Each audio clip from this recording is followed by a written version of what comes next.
क्यों माता पार्वती ने लिया छिन्नमस्ता माता का अवतार? छिन्नमस्ता माता को माँ पार्वती का स्वरूप माना गया है। दरी शक्तियों में छठवां अवतार छिन्नमस्ता माता का माना गया है।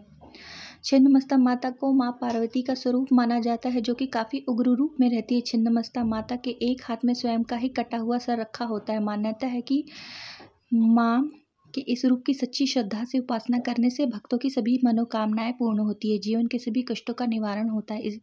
चलिए जानते हैं माँ पार्वती के छिन्नमस्ता माता के स्वरूप की पौराणिक कथा।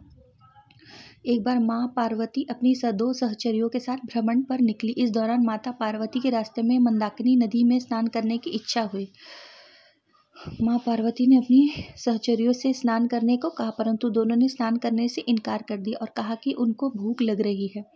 इस पर माता पार्वती ने उनको कुछ देर आराम करने को कहा और स्नान करने चली गई। माँ काफी देर तक स्नान करती रही।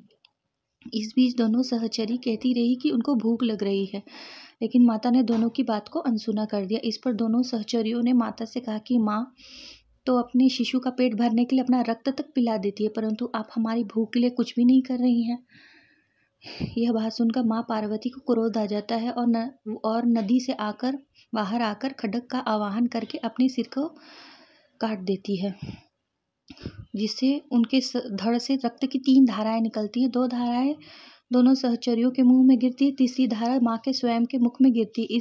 इससे सभी देवताओं के बीच कोहराम मच जाता है, जिसके बाद भगवान शिव कबंध का रूप धारण कर देवी के प्रचंड रूप को शांत करते हैं। तब से माँ पार्वती के इस रूप को छिन्नमस्ता माता कहा जाने लगा। जय माता छिन्नमस्ता।